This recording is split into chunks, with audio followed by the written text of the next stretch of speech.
우리 고린도전서 15장 한번 보실까요? 고린도전서 15장.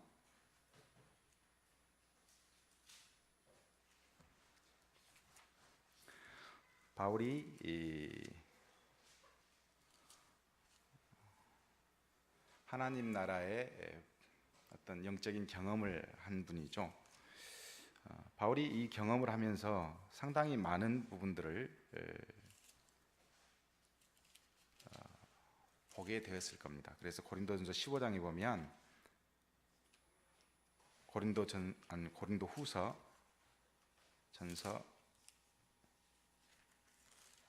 15장에 보면 몸의 부활에 대해서 바울이 기록해 낸 내용이 있습니다. 52절 한번 같이 볼까요? 바울이 이렇게 기록하죠.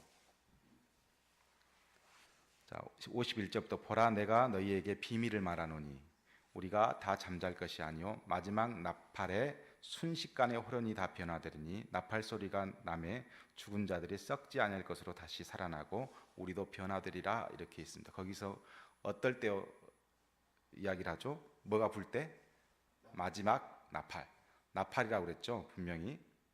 그러니까 마지막 나팔이라고 이야기하죠. 자, 11장 요한계시록 11장 15절 한번 보겠습니다. 요한계시록 11장 15절에 자, 천사가 요한계시록 11장 15절에 그렇게 되어 있죠. 일곱째 천사가 나팔을 불매 이렇게 되어 있죠. 일곱째 천사가 몇 번째 나팔을 불었죠? 일곱 번째. 그럼 이게 무슨 나팔이죠? 마지막 나팔이에요. 마지막 나팔을 불었더니 하늘에 큰 음성이 나서 어떻게 돼요? 예수님께서 제일 심한 세상 나라가 우리 주와 그의 그리스도의 나라가 되어 그가 세세토록 왕노릇 하시리로다 이렇게 되어 있어요. 그러니까 바울이 보았던 것과 그리고 요한계시록에서 요한이 증거한 것이 일맥상통하죠. 마지막 나팔이라고 그랬고 여기서는 일곱째 나팔이라고 그랬으니까 똑같죠. 이때 예수님께서 재림을 하시게 되시는 거죠. 그래서 우리가 11장 15절에 예수님께서 재림하시는데 재림하시고 나서 그 전의 상황을 12장, 13장, 14장에 기록해 놓았다. 그래서 예수님 오시기 직전, 재림하시기 직전 이 세상에는 무슨 일이 일어나겠는가 라는 것들을 기록해 놓았는데 12장에 보면 뭐가 나타난다? 용이 나타난다. 용이 교회를 핍박하는 장면이 12장에 나옵니다.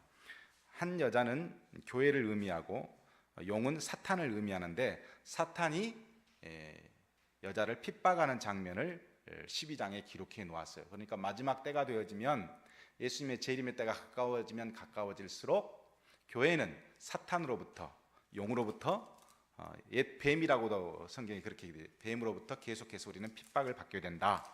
그런데 그 뱀이 이제 12장에서 원수인 용이 어떤 존재인가, 사탄이 어떤 존재인가를 밝혔다면 그 사탄이 어떤 방법으로 과연 교회를 박해할 것인가를 13장에 기록해 놓았어요. 우리가 읽어보면 막 어렵고 이상한 말들이 많이 있지만 간단한 거예요. 어떤 거냐면 사탄이 교회를 핍박하는데 어떤 방법으로 핍박할 것인가를 13장에 기록해 놓았다. 이렇게 보시면 됩니다. 자, 먼저 1절부터 10절까지는 방법 중에 하나가 바다에서 나온 짐승이 기록이 되어 있고 11절부터 18절까지는 땅에서 나온 짐승이 또 기록이 되어 있어요. 그러니까 바다에서 나온 짐승으로부터 그리고 땅에서 나온 짐승으로부터 어떤 사탄이 방법을 취해서 교회를 핍박하는 것이라 볼 수 있겠습니다. 그래서 먼저 바다에서 나온 짐승부터 살펴보면 자, 1절과 2절에 바다에서 나온 짐승의 모습을 기록해 놓았어요. 내가 보니 바다에서 한 짐승이 나오는데 뿔이 몇 개예요? 10이요. 머리가 7이라. 그 뿔에는 10 왕관이 있고 그 머리에는 신성모독하는 이름들이 있더라. 내가 본 짐승은 표범과 비슷하고 그 발은 곰발 같고 그 입은 사자입 같은데 자, 이 구절 가지고 얼마나 세대주의 종말론자들이 많이 씌워먹었는지 몰라요. 뿔이 10개다. 그래서 유엔이다. 10나라를 의미한다. 뭐 이런 등등 많은 이야기를 했지만 다 필요 없는 말이에요. 요한계시록은 반드시 성경으로 풀리게 되어 있어요. 자, 계속 보면 이렇게 되어 있습니다. 12장 3절에 나오는 용의 모습과 보면 굉장히 흡사하다는 것을 알 수 있어요. 곧 용과 바다에서 나온 짐승이 밀접한 관계를 가지고 있다는 거예요. 12장에 나오는 용의 모습이나 오늘 여기에서 나오는 바다에서 나온 짐승의 모습도 굉장히 많이 흡사해요. 그래서 용이 누구를 닮았다고 그랬죠? 성부 하나님의 모습을 가지고 모방한 존재라면 바다에서 나온 짐승은 그리스도를 거짓으로 모방한 인물이다. 이렇게 보면 똑같습니다. 자, 바다에서 나온 짐승과 그리스도를 비교해 보면 아주 일맥상통하게 되어 있어요. 먼저 그리스도가 하나님의 형상인 것처럼 짐승도 용의 형상을 가지고 있다고 그러죠. 용의 형상을. 그리고 19장 2절에 보면, 뒷편에 보면 그리스도가 머리에 많은 왕관을 쓴 것처럼 오늘 본문의 짐승도 10개의 왕관을 쓰고 있어요. 그리고 2절에 이렇게 기록했죠. 용이 자기의 능력과 보좌와 큰 권세를 그에게 주었더라. 용이 뭐라고 그랬죠? 사탄이라고 그랬죠. 사탄이 자기의 능력과 보좌와 큰 권세를 누구에게 줬어요? 짐승에게 줬어. 마찬가지로 그리스도가 성부로부터 능력과 보좌와 권세를 받는 것처럼 짐승도 용으로부터 능력과 보좌와 권세를 받습니다. 자, 3절에 또 이렇게 돼 있죠. 그의 머리가 하나가 상하여 죽게 된 것 같이 그 죽게 되었던 상처가 나음에, 이렇게 돼요. 예수 그리스도도 죽음에서 부활한 것처럼 짐승도 상하여 죽게 되었다가 다시 살아나요. 또 5장 13절에 성부와 그리스도가 경배하듯이 5장에 보면 성부 하나님과 그리스도를 우리가 경배하는 장면이 나오죠. 그런데 그렇게 하는 것처럼 4절에도 용이 짐승에게 권세를 주어서 용에게 경배하며 짐승에게 경배하도록 이렇게 되어 있어요. 또 뒤편에 보면 19장 11절과 21절에 보면 그리스도가 짐승과 싸우듯이 오늘 7절에도 권세를 받아 성도들과 싸워 이기게 되고 이렇게 기록이 되어 있어요. 짐승은 성도들과 또 싸웁니다. 또 7번째로는 그리스도가 나라와 족속과 백성과 방언을 다스리듯이 7절에 각 족속과 백성과 방언과 나라를 다스리는 권세를 짐승도 받았다. 이렇게 되어 있어요. 자, 그렇다면 이 짐승, 마치 예수 그리스도가 가지고 있는 능력과 같은 능력을 가지고 있는 이 짐승의 정체는 무엇일까? 이게 유엔이라든지 교황이라든지 그런 말도 안 되는 소리를 해도 다 소용없고, 여기도 역사적 배경이 있어요. 어디에 있냐면 다니엘서 7장에 있습니다. 자, 다니엘서 7장을 한번 보겠습니다.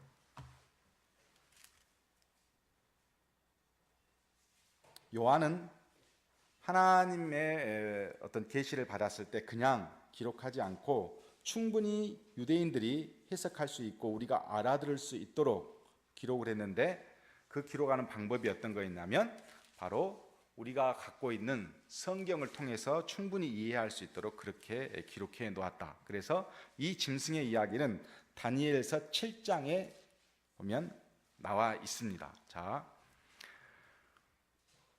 요한계시록에 나오는 13장 1절 바다에서 나왔다 하는 것도 7장 3절에 보면 어디서 나왔다 그러죠? 이 짐승도 바다에서 나왔다 그렇게 되어 있죠. 자, 2절에 보면 사자, 표범, 곰처럼 생겼다 그랬는데 4절부터 6절에 보면 뭐처럼 생겼죠? 사자, 곰, 표범처럼 생겼다. 똑같은 이야기죠. 자, 13장 1절에서도 열 뿔이라고 그랬는데 7절에 보면 여기도 뿔이 몇 개예요? 예, 7장 7절에도 보면 다니엘서 7장 7절에 뿔이 10개. 자, 그리고 13장 6절에 보면 하나님을 향한 비방이 있죠. 자, 7장 25절에도 뭐라고 돼 있죠? 하나님을 향해서 역시나 비방하고 있습니다. 그리고 성도들과 함께 싸워서 이기더라 13장 7절에 그렇게 돼 있는데 7장 21절에도 역시나 여기도 성도들과 싸워 더불어 그들에게 이겼더니 이렇게 기록이 되어 있고요. 자, 42달을 다스리는 권세를 받았다 13장 5절에 그러는데 7장 25절에도 한때, 두때, 반때가 몇 개월이라고 했죠? 42달이에요. 똑같아요. 그러니까 결국 다니엘서 7장에 있는 짐승 이야기를 요한은 13장에 그대로 다시 이야기를 하고 있는 거예요. 그러면 다니엘서 7장에 나오는 짐승의 이야기를 알아내면 우리가 이 짐승이 무엇인가를 금세 알 수 있도록 그렇게 기록이 되어 있는 것이죠. 자, 다니엘서 7장에 나오는 네 마리의 짐승의 정체는 무엇이냐면, 천사는 다니엘에게 아주 잘 설명해 줘. 17절에 뭐라고 설명해 주죠? 다니엘서 7장 17절에 그 네 큰 짐승은 세상에서 일어날 뭐라고요? 네 왕이다. 자, 23절에는 7장 23절에는 넷째 짐승은 곧 땅의 넷째 나라다. 이렇게 기록이 되어 있어요. 결국 짐승은 나라를 상징하고 있고 한 나라의 왕을 상징하기도 한다. 이렇게 볼 수 있죠.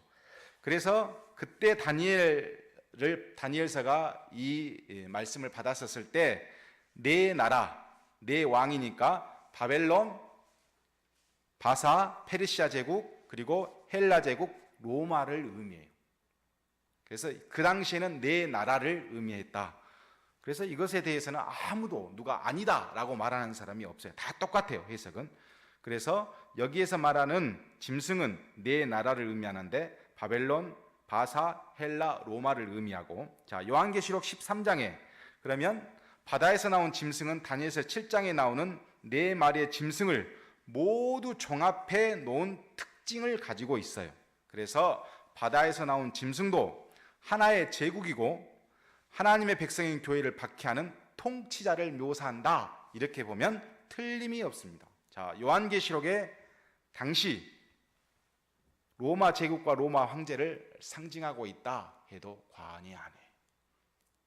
그러니까 이 짐승은 지금 로마 황제를 의미하고 있고 이 짐승은 로마를 의미하고 있어요. 본래 국가는 하나님이 세우시고 통치자도 하나님이 세우시죠. 그런데 이 통치자와 국가가 하나님이 세우셨을 때는 하나님의 나라를 다스려 주기를 원하는 뜻으로 통치자를 세우고 왕을 세웁니다. 그런데 문제는 이것들이 자기들이 권세를 잡는 순간 하나님과 대적해 버리죠. 그렇게 되어지면 이 국가는 하나님의 백성을 핍박하는 존재로, 또 통치자는 하나님의 백성을 통치하려고 하는 그런 모습으로 하면서 이것들이 짐승, 곧 사탄의 조정을 받는 짐승이라고 이렇게 기록이 되어지는 겁니다. 그래서 여기서 나오는 바다에서 나온 짐승은 다른 거 없어요. 딱 하나, 바로 통치자 나라를 의미한다. 자, 이렇게 하고 그 다음 또 넘어갑니다. 자, 11절과 18절에 나오는 땅에서 나온 짐승을 한번 살펴보도록 하겠습니다. 자, 겉으로 보면 이 짐승은 어린 양이신 예수님과 너무도 흡사한 모습을 갖고 있습니다. 자, 11절에 보니까 내가 보니 또 다른 짐승이 땅에서 올라오니 어린 양같이 두 뿔이 있고 용처럼 말을 하더라 그랬어요. 어린 양처럼 뿔이 두 개 있는데 모습은 양인데 말은 뭐처럼 한다고요? 용처럼 해. 이상하죠. 생김새는 분명 양인데 말은 용처럼 한다. 이것도 다니엘서 8장 3절과 4절을 배경으로 합니다. 자, 8장 3절과 4절에 보면 이렇게 기록이 되어 있습니다. 내가 눈을 들어 본즉 강가에 두 뿔 가진 수장이 섰는데 그 두 뿔이 다 길었으며 그중 한 뿔은 다른 뿔보다 길었고 그 긴 것은 나중에 난 것이더라. 내가 본즉 그 수양의 서쪽과 북쪽과 남쪽을 향하여 받으나 그것을 당할 짐승이 하나도 없고 그 손에서 구할 자가 없으므로 그것이 원하는 대로 행하고 강하여지더라. 자, 이 짐승은 나라라고 그랬죠.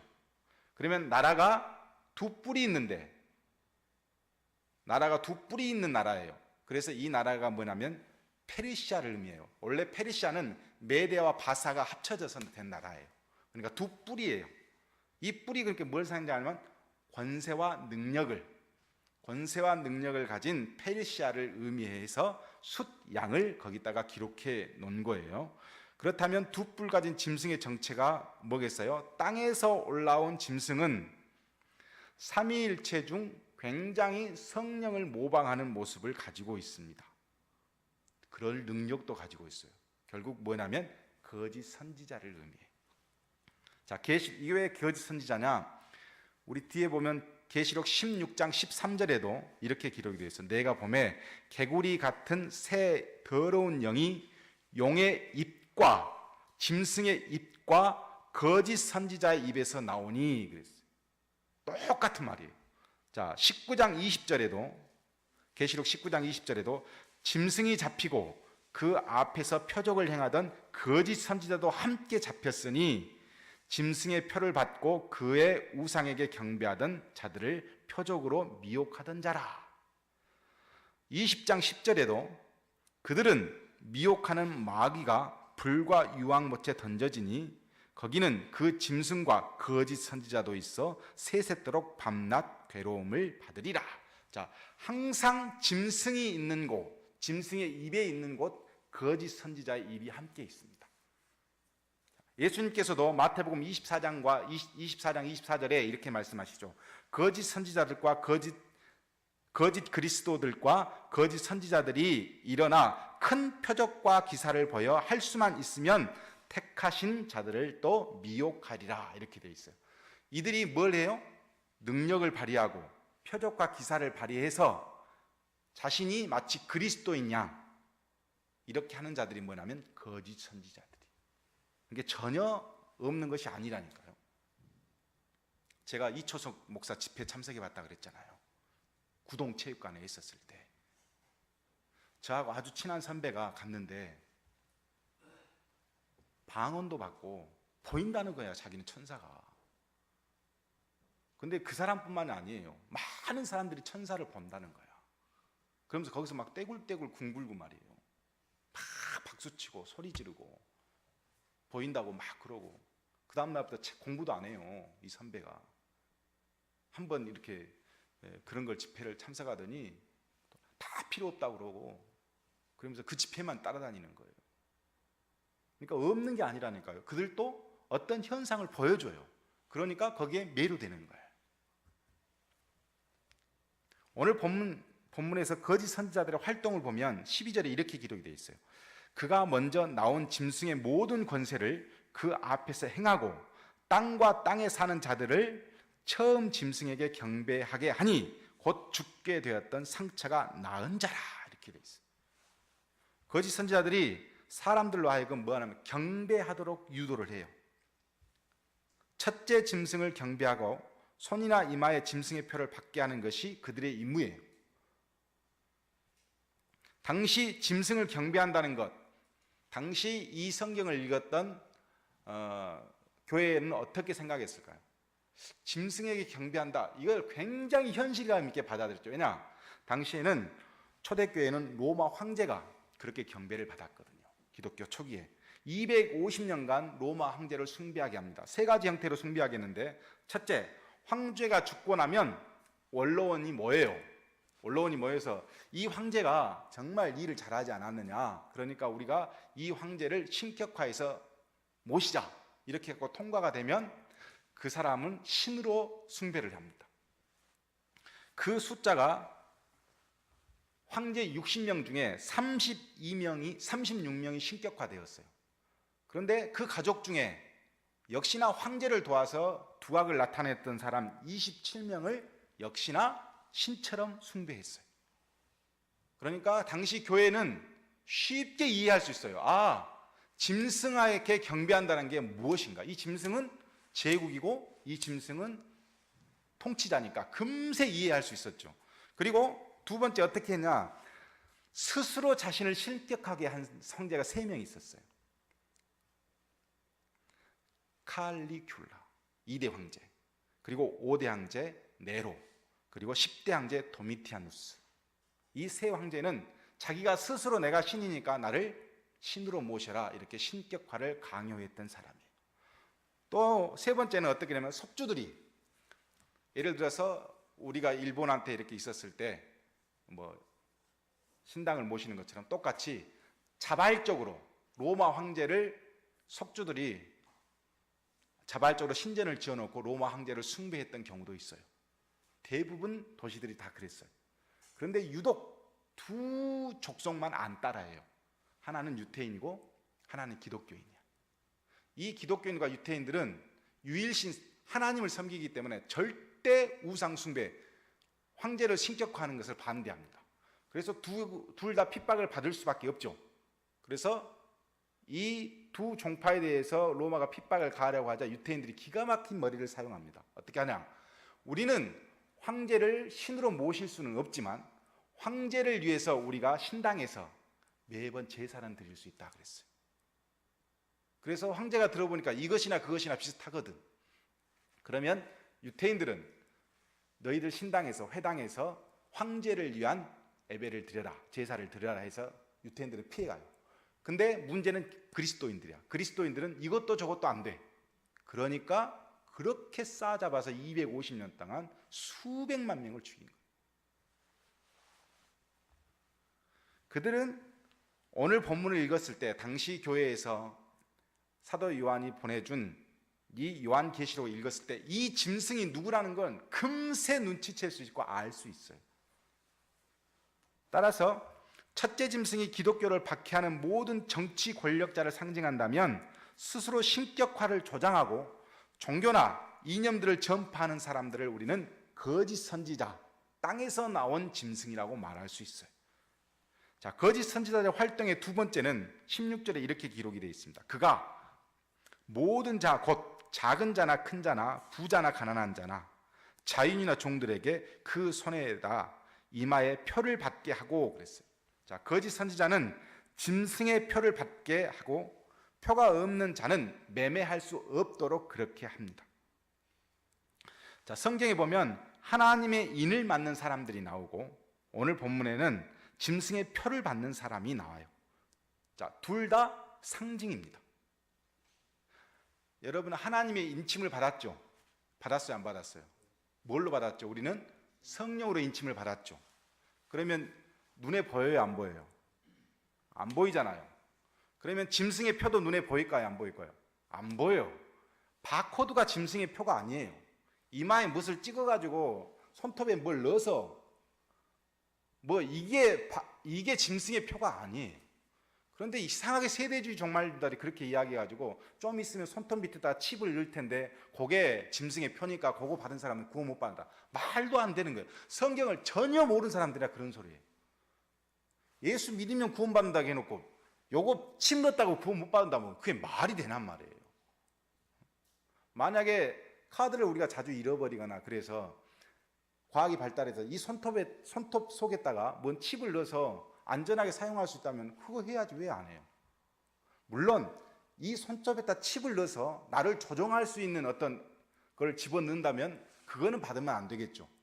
그러나 그게 아니고 무슨 행위를 할 수 있도록 매매할 수 있도록 하는 그거에 어떻게 이게 짐승의 표가 되겠어요? 성령의 인침도 볼 수 없는 것처럼 짐승의 표도 그런 의미가 아닙니다. 짐승의 표는 적그리스도를 모셨다는 것이고 결국 요한계시록에서는 하나님의 인을 맞은 사람과 짐승의 표를 받은 사람 두 개로 딱 갈라져 있는데 짐승의 표를 사도 요한이 17절과 18절에 이렇게 기록해 놓았어요. 17절에 누구든지 이 표를 가진 자 외에는 매매를 못하게 하니 이 표는 곧 짐승의 이름이나 그 이름의 수라. 지혜가 여기 있으니 총명한 자는 그 짐승의 수를 세어보라. 그것은 사람의 수니 그의 수는 666이니라. 이렇게 기록되어 있어요. 그래서 저 어렸을 때 참 그때는 그 신학적인 상식이 없었던 때라 1,000원짜리에 보면 바코드가 이렇게 3개의 줄이 있어가지고 중간에 점이 이렇게 찍어져 있어요.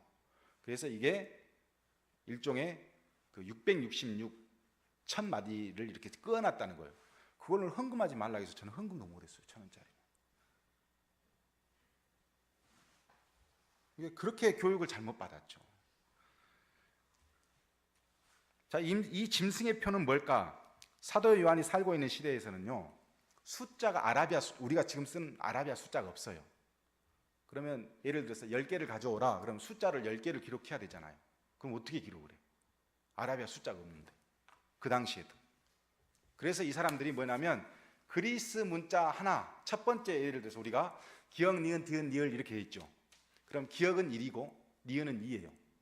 그런 식으로 디귿 가져와. 그러면 뭘 3개를 가져오라는 소리야. 그리고 자음 있으면 모음이 있죠. 모음은 아는 예를 들어 10으로 표시하고 야는 11로 표시하고 이런 식으로. 그래갖고 1 플러스 11을 해놓으면 111이 되죠. 그러면 뭐가 돼요? 그 자가 무슨 자가 되겠어요? 아자구나, 나자구나, 가자구나, 이걸 다 알 수 있는 거예요. 그러니까 숫자가 없으니까 그 자음 모음을 이용해서 숫자를 표시해낸 거예요. 그런데 당시 이 사람들은 그리스어를 쓰는데 유태인들만 히브리어를 알고 있으니까 그리스어를 히브리어로 해놓으면 666이 누구를 의미하냐면 네로를 의미해요. 황제 네로를. 이걸 그리스어를 히브리어로 바꾸면 이게 660이면 6이면 누구라는 것을 금방 유태인들은 알아버려. 아, 이거는 네로를 의미하구나. 황제 네로가 짐승이란 소리구나. 이렇게 금세 알 수 있죠. 그래서 결국은 이 666은 무엇을 하냐면 최초로 교회를 본격적으로 모든 국민들 앞에서 핍박한 사람이 네로 황제입니다. 그래서 네로 황제와 같은 사람이 등장하는 것을 기독교를 그리스도인들을 핍박하는 대표적인 인물 666 네로와 같은 짐승이다. 이 말을 하기 위해서 666이라는 숫자를 집어넣는 거예요. 결국 하나님의 인을 맞은 것도 상징인 것처럼 짐승의 표를 받는 것도 상징입니다. 그래서 따라서 예수님의 초림부터 재림까지 교회사 전체를 통해 교회를 박해했던 666은 바로 짐승이고 이 짐승은 지도자나 국가를 의미하고 있다. 그리고 거짓 선지자를 의미하고 있다. 그러면 우리가 쉽게 이야기해서 히틀러도 당시에는 짐승이에요. 666이야. 우리가 살고 있는 저 북한 땅의 김정일도 일종의 사탄이 사용하고 있는 짐승 666일 수 있는 거예요. 자, 교황도 그런 의미에서 하나님의 복음을 전하지 않고 하나님의 복음을 속이는 거짓 선지자처럼 행동한다면 666이라고 할 수 있는 거예요. 누구도 666이라고 할 수 있는 거예요. 자, 목사가 타락을 해요. 복음적이지 않고 자기 멋대로 하면서 막 등쳐먹고 누가 봐도 짐승의 짓을 해. 666인 거예요.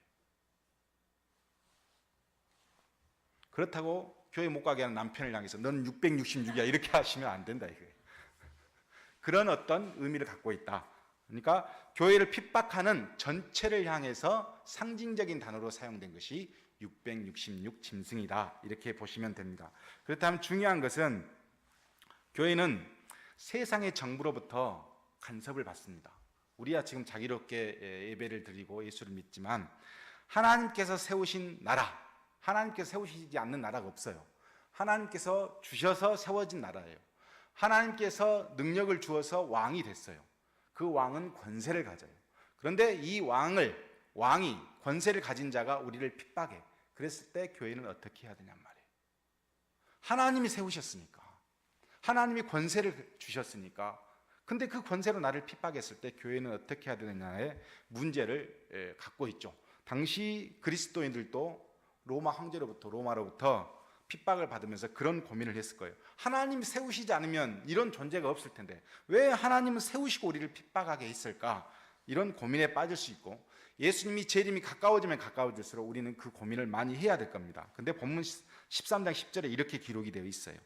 자, 사로잡힐 자는 사로잡힐 갈 것이고 칼에 죽을 자는 마땅히 칼에 죽을 것이니 성도들의 인내와 믿음이 여기에 있느니라. 이거 엄청 무서운 말이에요. 이 말이 무슨 말이냐? 무력으로 투쟁하지 말라는 소리예요. 사로잡힐 자는 나를 사로잡는 자가 있으면 사로잡혀 가라.